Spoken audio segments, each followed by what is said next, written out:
Last hurrah gone wrong. I wanted a wild trio before getting married, but didn't think this will happen.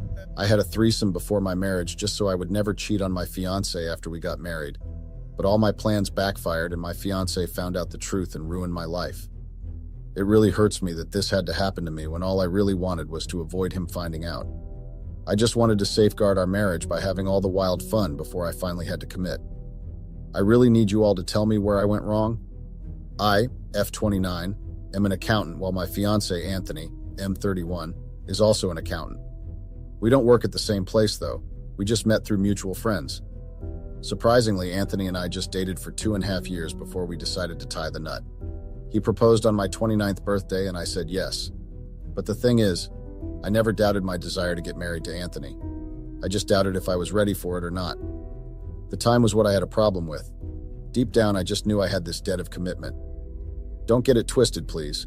I never cheated on Anthony all through our dating years. I was 100% committed to him.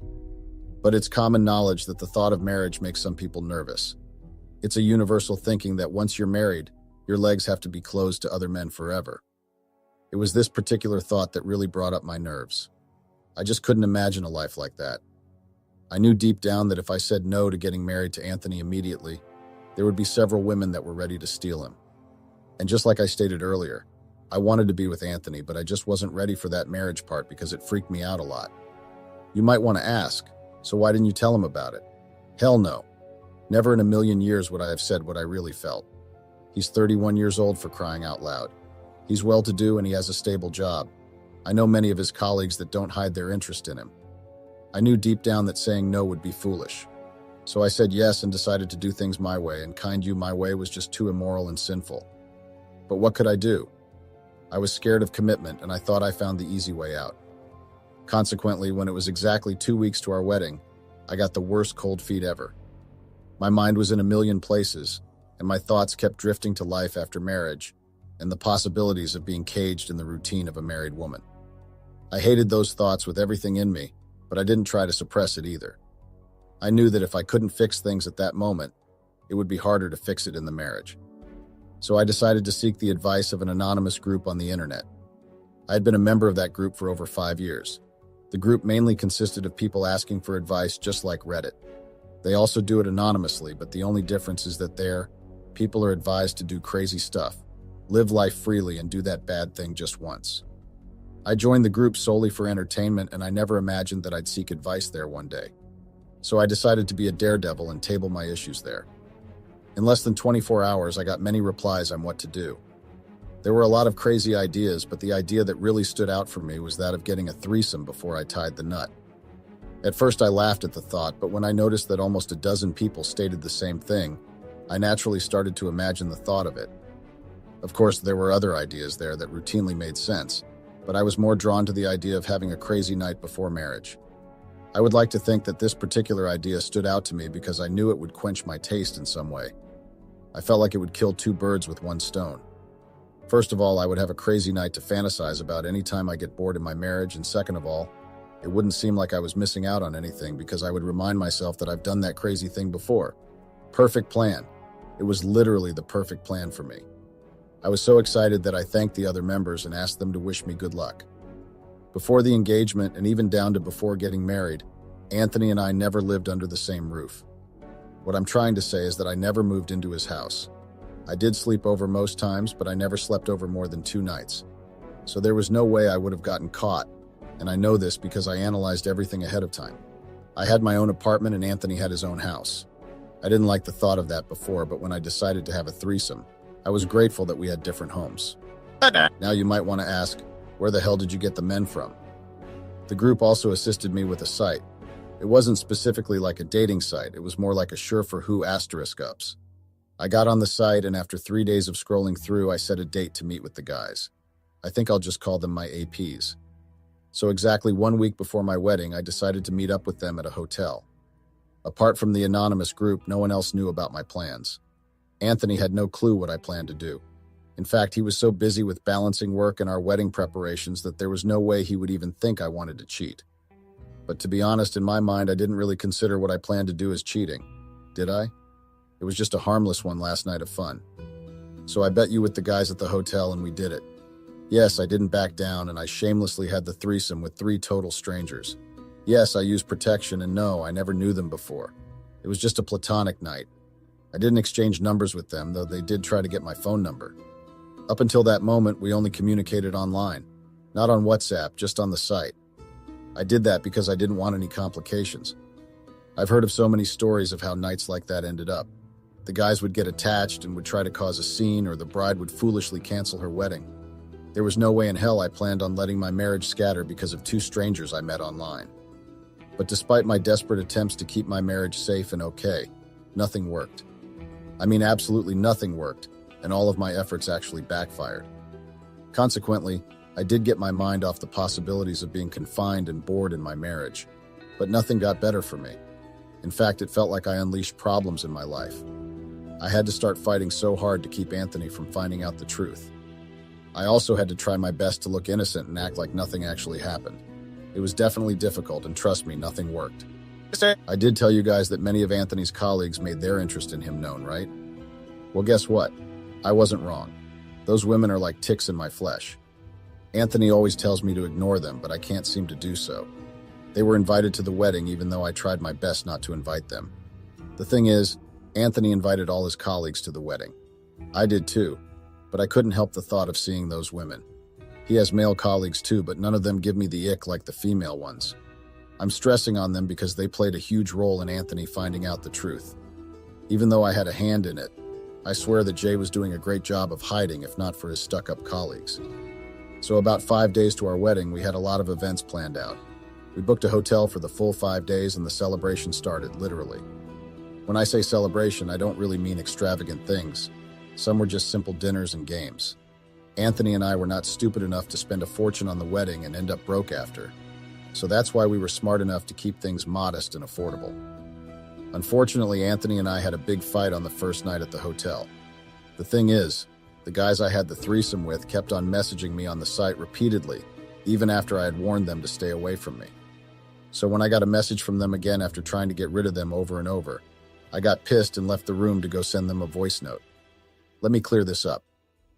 Before I stormed out of the room, Anthony and I had been busy having a conversation.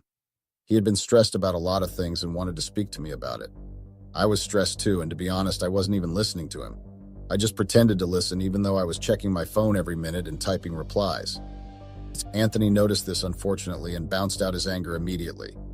He asked why I was multitasking and couldn't just drop the phone and listen to him. I tried to gaslight him by saying that I was stressed thinking about our wedding.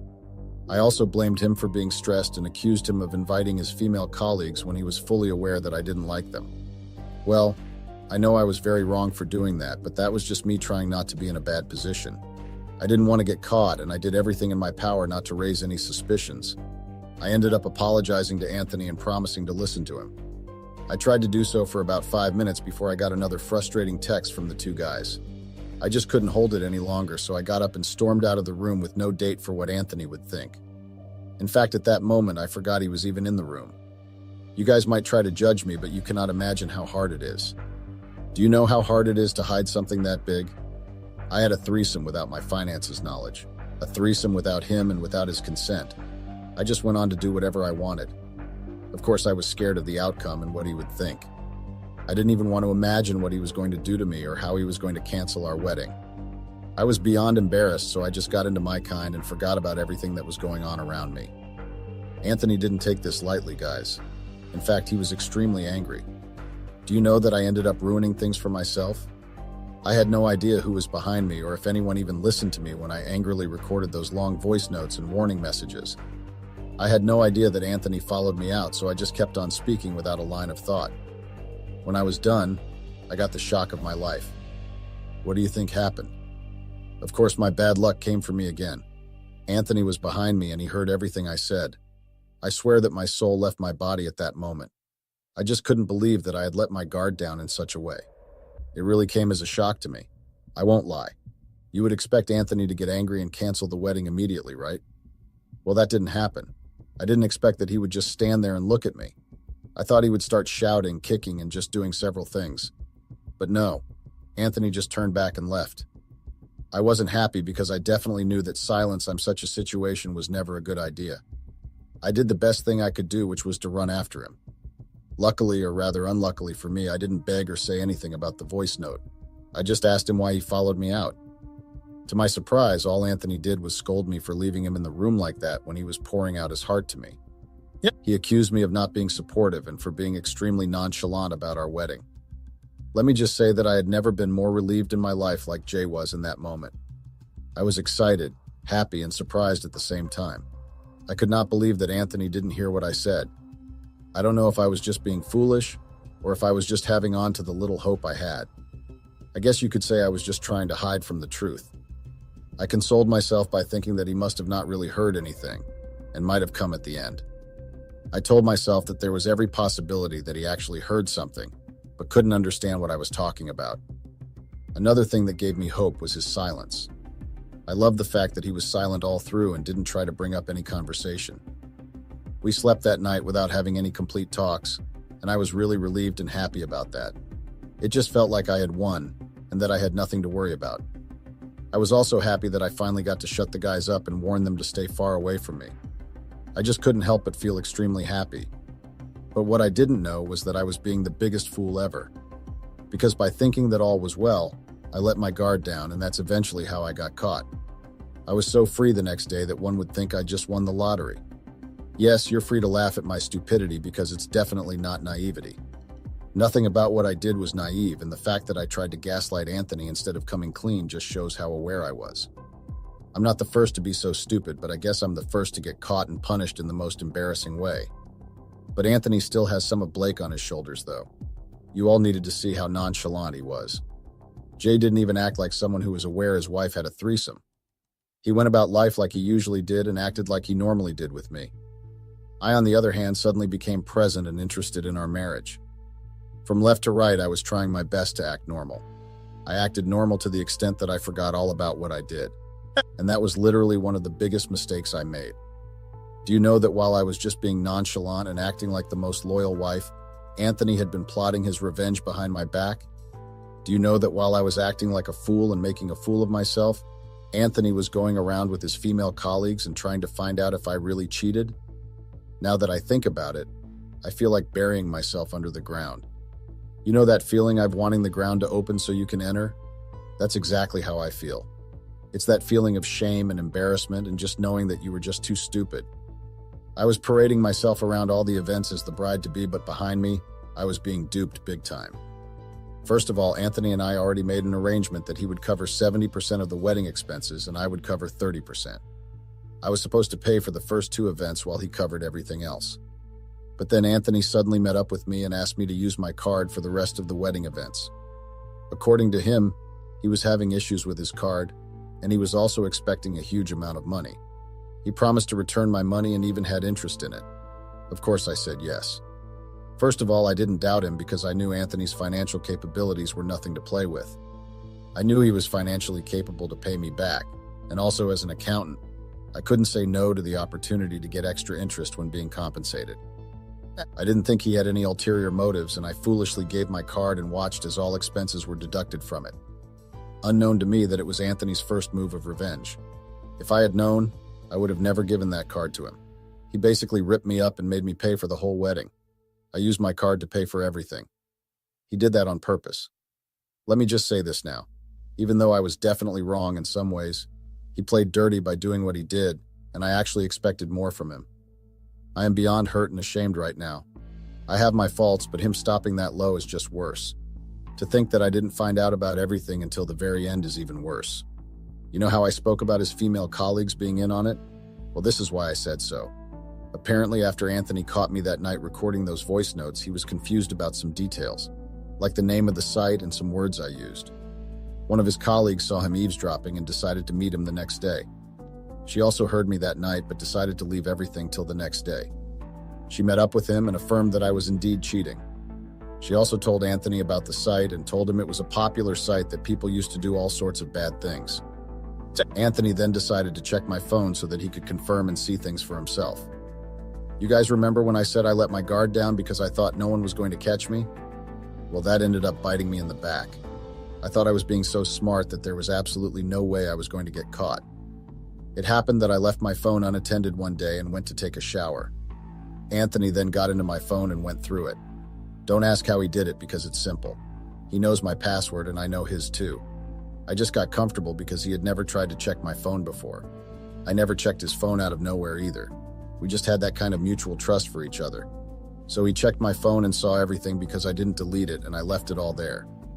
I know all these because he told me all these on text after he ruined my life. Instead of Anthony coming clean and telling me he caught me already, he just decided to plan his revenge. On the final day of our wedding, when we were supposed to finally tie the knot, I got embarrassed big time. The day I expected to be the best day of my life turned out to be the absolute worst day of my life. I got embarrassed. I'm from dozens of people and I became a laughingstock. Just like every bride does, I got ready and filled up. I've heard of husbands being stood up at weddings, but I've definitely not heard of brides being stood up. I waited behind the doors for nearly 30 minutes, but no one signaled me to come in. I got tired of waiting and so did my father. He was the one supposed to walk in with me. I got fed up and decided to walk in to see why there was a delay. When I peeped, I saw no one waiting at the altar. Only the priest was there. Anthony was nowhere to be found. It made no sense because he already messaged her that morning with the message, "I'm waiting already." I decided to call him but discovered that he blocked my number. Can you imagine the confusion? My fiancée-to-be blocked me on our wedding day. I tried to look for his friends, but they were all gone, even his colleagues. Only my side was left at the wedding. One by one, everyone got fed up and left. Anthony left me on our wedding day after dumping me. I was ashamed, embarrassed, and depressed. My family was embarrassed and disappointed because they just couldn't understand what suddenly happened. I cried myself to sleep that day because I was extremely angry. What's worse is the fact that I couldn't reach him. Exactly 2 weeks after I got embarrassed, Anthony unblocked me and sent me a lengthy message telling me how he found out about everything I did. He revealed everything to me and also told me I was his biggest mistake. He blocked me immediately after sending the message. I never even got my closure at the end of the day. Update. Like I said on the last update, I never got my closure. He just left me after dumping me. I basically paid for a wedding that never even happened. I spent all my money on something that ended up holding little to no value. Till this day, I'm still greatly embarrassed by the outcome of that day. I'm still frightened of public gatherings because Anthony basically ruined my life. Do you know how many people recognize me as the woman who got up on her wedding day? Going to work is torture because everyone knows my story. Anthony told everyone I had a threesome before our wedding. I'm even considering quitting my job because I just can't take the shame. I get that I did something terrible and he didn't want to marry me, but he should have just told me so. There was no reason for him to be this ruthless with me. He didn't have to wait till our wedding day so he could leave me standing at the altar. All he had to do was tell me secretly that it was over. There was no reason to dupe me and make me endure this public humiliation. But I guess that's what I get for being a cheater and gaslighter. Do you think I was wrong for preventing cheating in my marriage by cheating before marriage? Or why marriages get ruined by useless and small things? I mean, why get married if you're going to be insecure and get angry over small things? Even though I regret ever going to that party because it ruined a good and loving thing I had in my life. It took away the only person who had shown me nothing but true love. I would sometimes think to myself how I got here, in the position that I am in right now. I am left with nothing but regrets and sorrows. So my husband Moses, male 52, and I, female 45, first met in Ibiza in Spain on my 40th birthday celebration. My friends had asked me to let loose a little because I had been cooped up with work and barely enjoying my time. My husband was the host of the event that was happening in Ibiza, and it was a blast. I enjoyed every moment of it. I felt young and alive again. We started dating after 3 months of getting to know each other, and I was falling hard for him to a point that it looked dangerous because I would have a bad day and be in a bad mood if he didn't talk to me for like an hour. I think I was obsessed, but no, I wasn't. I was just feeling the guy on a deeper level that it was sometimes scary. I would think, what if he leaves me someday and finds someone else better, who would be on his level, and I would be left alone to pick up the broken pieces of my fragile heart. 7 months later, he proposed. Our relationship was ecstatic. He made sure to always make me feel special in every way. You know when someone makes you feel like you are the only important thing in his life, like you are the apple of their eyes?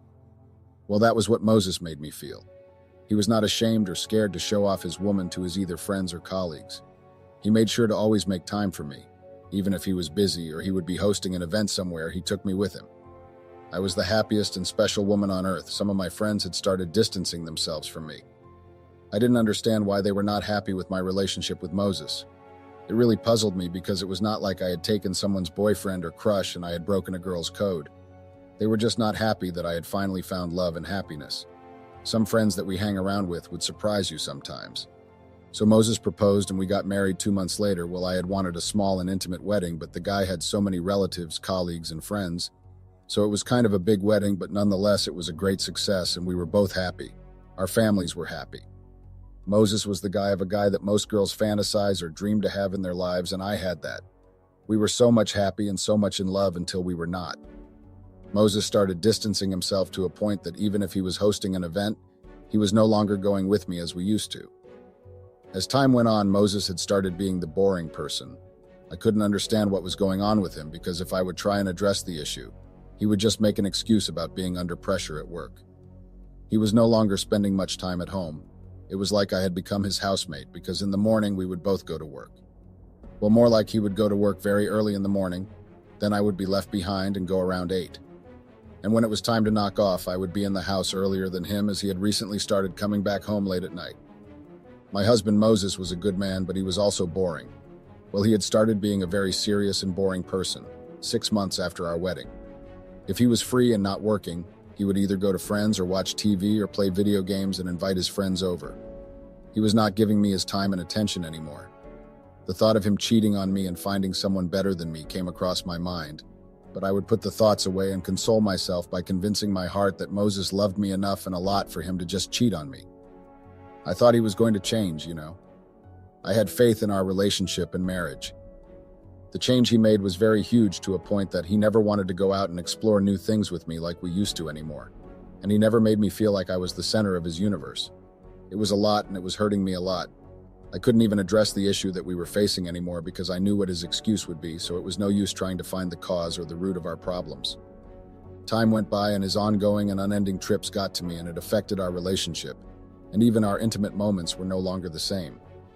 You know the pain of being an intimacy addict, but your partner is nowhere to be found and you are forced to help yourself at times. I got tired of helping myself. I needed my man, but he was not there. Even when he was around, he was always tired. We would go for just one round and that was it. He was sexually making me hungry and I didn't want to go and seek it outside our relationship, but I missed the intimacy, the touches, kissing and all that. I didn't want it to end with me going outside our relationship and committing something that would jeopardize my relationship with Moses. I had tried so many times to seduce Moses, but he was just not giving in. I remember one day when he was coming from Africa, when he had gone with his work, I prepared him a very nice dinner and prepared myself to give him a mind-blowing welcome home. I tried making him look at the sexy number that I was wearing, but the dude just slept. Yes, I loved and still love Moses a lot, but sometimes love alone is just not good enough. Love needs attention, time, and perseverance, and to be sure that you are both in it. Imagine being in love or staying in love with someone hoping that they would change their bad behavior and would eventually give you the attention that you need. So you end up being patient and decide to pull up with the bullsh asterisk that your partner is doing. Some end up losing themselves while doing that, and I refused to lose myself while waiting for Moses to change. I decided to also change and go back to my old self that was stress-free, carefree, and lived her life like it's the last day. I had told myself that I would start by going to do some shopping. After I had finished with shopping, I would go on solo dates and maybe visit nightclubs just to unwind and let loose a little. I still remember the night like it was yesterday. The music was pulsating, the lights were flashing, and the crowd was electric. I was dancing with my friends, letting loose and having the time of my life. That's when I saw him, tall, dark, and handsome, with piercing blue eyes that seemed to see right through me. We locked eyes, and I knew I was in trouble.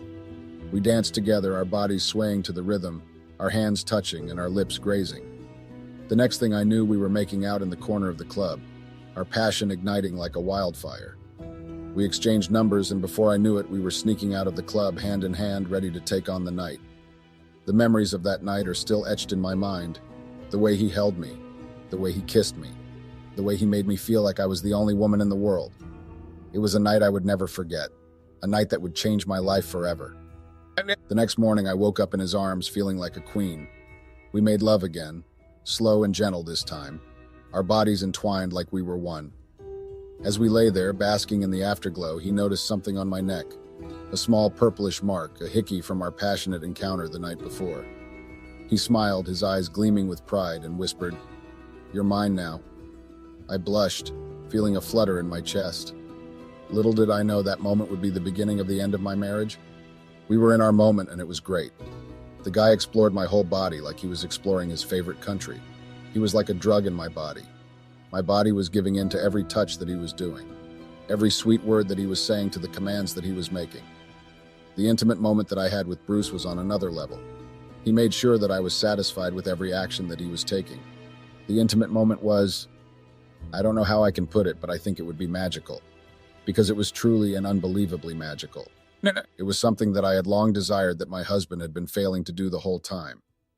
Imagine going on intimacy hunger for over 3 months because your man is busy making excuses when you try to make him meet your desires and cravings. When I finally had some intimacy with Bruce, I felt like I had some sort of a web in my private area and it had dust. That's how much I had last had such a mind-blowing lovemaking, even though it's from a one-night stand, but it still counts, right? As I got dressed to leave, he walked me to the door, his hand on the small of my back.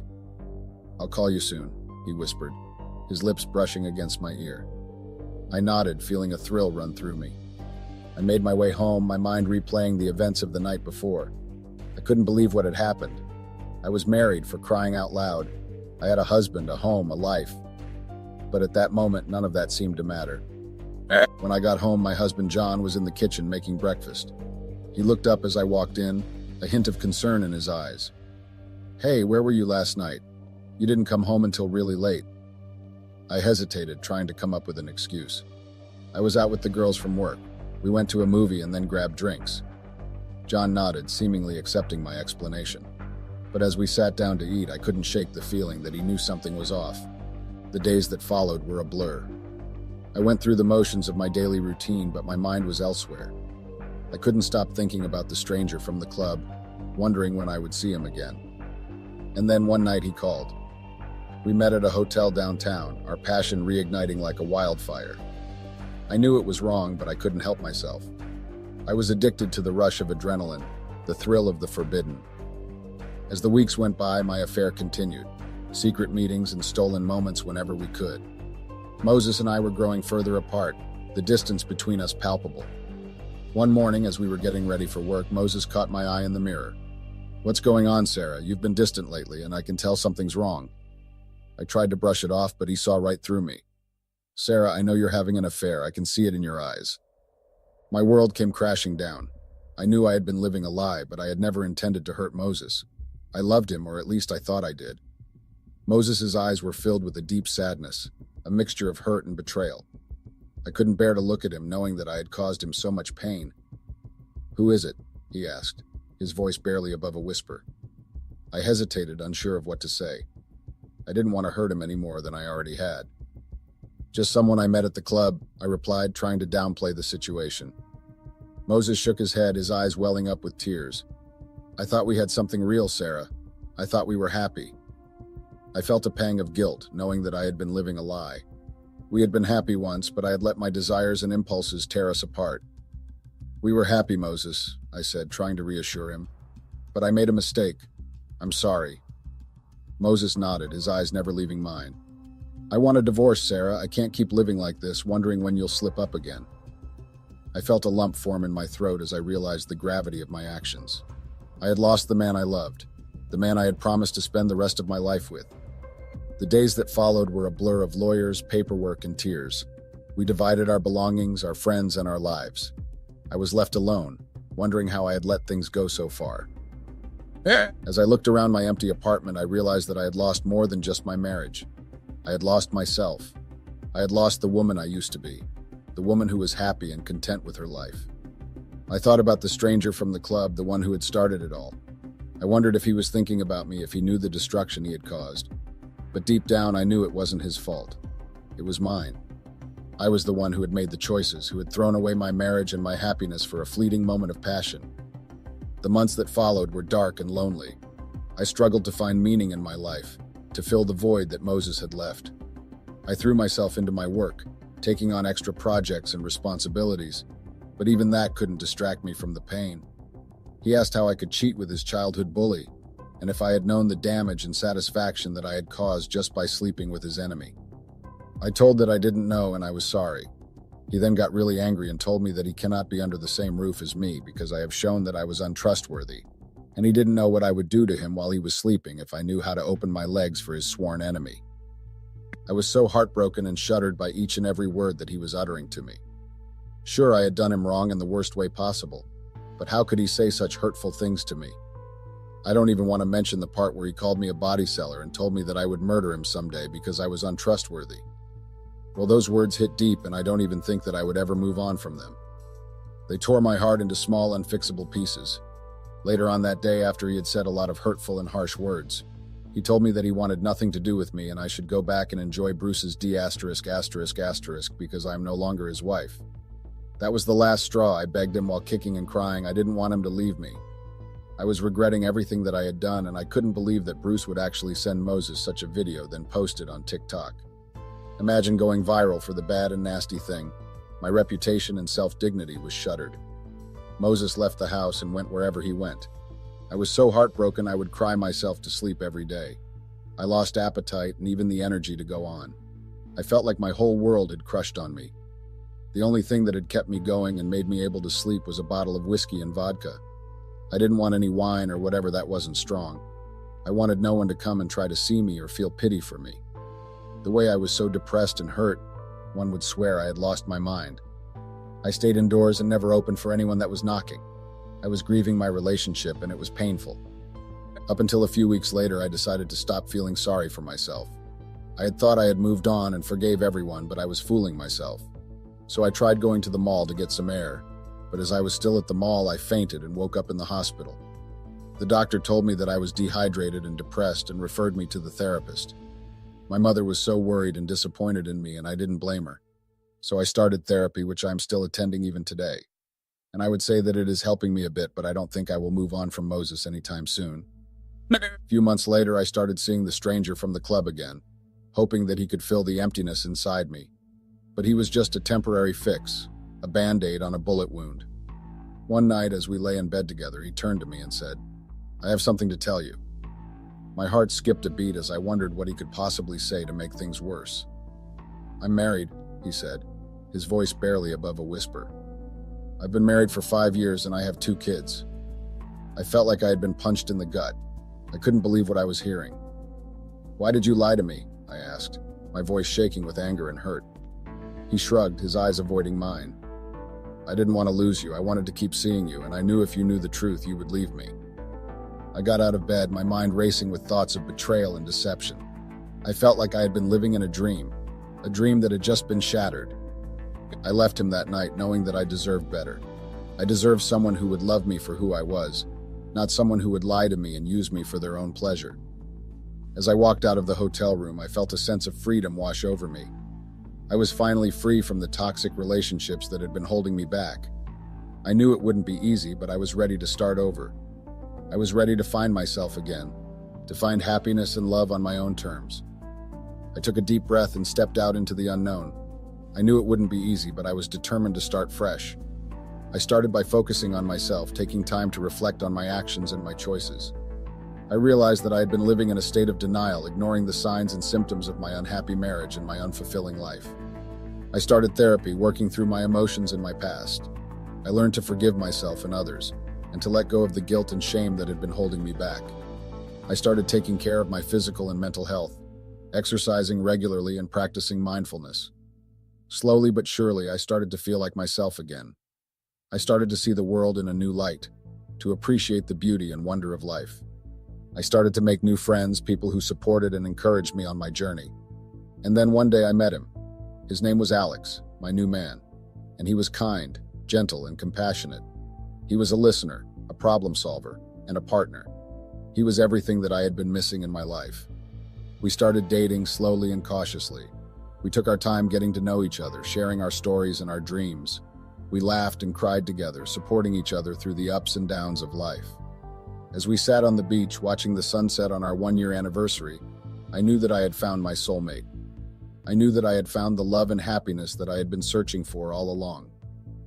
"I love you," I said, turning to Alex with tears in my eyes. "I love you too," he replied, smiling and taking my hand. We sat there in silence, watching the stars twinkle to life in the night sky. We knew that we had a long journey ahead of us, but we were ready. We were ready to face whatever life threw our way, as long as we had each other. We built a life together, Alex and I. We traveled, explored new places, and built a home filled with love and laughter. We supported each other's dreams and goals, and we lifted each other up when the road got rough. I finally found the happiness and fulfillment that I had been searching for all along. I finally found a love that was true, pure, and unconditional. As I looked into Alex's eyes, I knew that I had made the right choice. I knew that I had found my soulmate, my partner, and my best friend. We got married on a beautiful summer day, surrounded by our friends and family. We exchanged vows, promising to love and cherish each other for the rest of our lives. And as we danced at the reception, I felt like I was floating on air. I felt like I was home, like I had finally found my place in the world. I knew that life would still have its ups and downs, its twists and turns. But I knew that with Alex by my side, I could face anything. We built a life filled with love, laughter, and adventure. We built a life that was ours, a life that we could call our own. And as we sat on the porch holding hands and watching the sunset, I knew that I had finally found my happily ever after. I learned that sometimes it takes a little heartbreak and a lot of courage to find your true love. But it's worth it every step of the way. I learned that true love is patient, kind, and unconditional. It's the kind of love that lifts you up, that supports you, and that makes you feel like you're home. And I learned that sometimes it's okay to take a chance, to take a leap of faith, and to follow your heart. Because sometimes that's where you'll find your true love, your soulmate, and your happily ever after.